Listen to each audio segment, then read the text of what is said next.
حضرت عبداللہ ابن عمر رضی اللہ تعالیٰ عنہ فرماتے ہیں کہ مغرب کی نماز پڑھ کے کچھ لوگ گھر چلے گئے، ہم لوگ بیٹھ گئے کہ تھوڑا سا تو ٹائم ہے، عشاء پڑھ کے ہی جائیں گے۔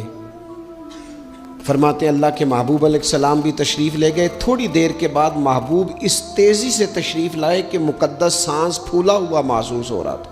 ہم نے عرض کی یا رسول اللہ ہمارے ماں باپ قربان، کیا ہوا؟ تو محبوب فرمانے لگے کیا کر رہے ہو؟ عرض کی یا رسول اللہ نماز، سوچا ہے چلو تھوڑا سا تو ٹائم ہے، بیٹھتے ہیں اللہ اللہ کرتے ہیں، عشاء پڑھ کے جائیں گے۔ تو محبوب فرمانے لگے میرے پاس جبریل امین آئے ہیں، انہوں نے آ کے عرض کی یا رسول اللہ آپ کے غلام مسجد میں بیٹھے ہیں عشاء کی نماز کے انتظار میں، اور رب فرشتوں کے سامنے ان پر فخر فرما رہا ہے۔ یہ جو عبادت ہے نا نفلی، یہ طاقتور کرتی ہے بندے کو۔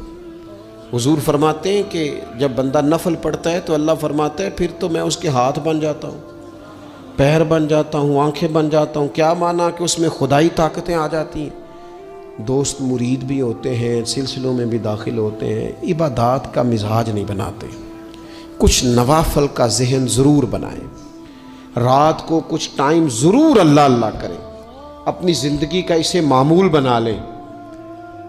اور 3 وظیفے آپ کی خدمت میں عرض کرنے۔ سخت مشکل جب آتی تھی نا تو صحابہ پڑھا کرتے تھے حسبنا اللہ و نعم الوکیل، نعم المولا، پڑھیے گا حسبنا اللہ و نعم المولا و نعم النصیر۔ اس کا معنی بڑا خوبصورت ہے، بالکل سادہ سا مختصر سا معنی کرے نا تو اس کا معنی یہ ہے میرے لیے اللہ ہی کافی ہے، اللہ میرا مددگار ہے، اللہ بہترین مددگار ہے، اللہ بہترین کفایت کرنے والا ہے۔ اس وظیفے کو نہیں چھوڑیں اور اس کے معنی سمیت اس کو یاد رکھیں۔ آپ محسوس کریں گے طبیعت طاقتور ہو گئی ہے، روح طاقتور ہوگی، اس کو بھولنا نہیں۔ اور دوسرا آپ سے عرض کرنا ہے کہ اعلیٰ حضرت، چونکہ ہم سلسلہ طریقت میں فاضل بریلوی سے وابستہ ہیں اور باقی جتنے بھی لوگ ہیں سارے ماشاءاللہ انہی سے وابستہ ہیں، اعلیٰ حضرت نا لا حول ولا قوت الا باللہ العلی العظیم پڑھنے کی بڑی فضیلت بیان کرتے ہیں۔ یہ ایسا وظیفہ ہے جو سب کو آتا ہے نا ماشاءاللہ۔ نبی پاک علیہ السلام نے فرمایا یہ اللہ کے عرش کے خزانوں میں سے خزانہ ہے۔ اعلیٰ حضرت فرماتے ہیں 99 دفعہ پڑھو لا حول ولا قوت الا باللہ العلی العظیم۔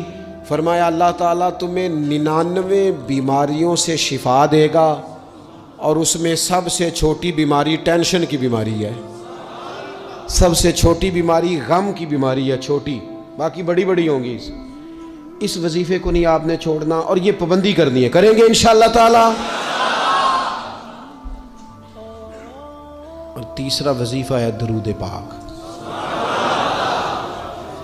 یہ بندہ درود پاک پڑھتا ہے تو پتہ ہوتا کیا ہے، 1 بار پڑھو تو 10 رحمتیں، 2 بار پڑھو تو 3 بار پڑھو تو 4 دفعہ پڑھو تو پھر تو چاروں جانب رحمت ہی رحمت ہو جاتی ہے۔ درود پاک کو کبھی نہ چھوڑو اپنی زندگی میں۔ آج آپ اپنے آپ سے عہد کریں کوئی رات ایسی نہ گزرے کہ درود پاک پڑھے بغیر ہمیں نیند آ جائے۔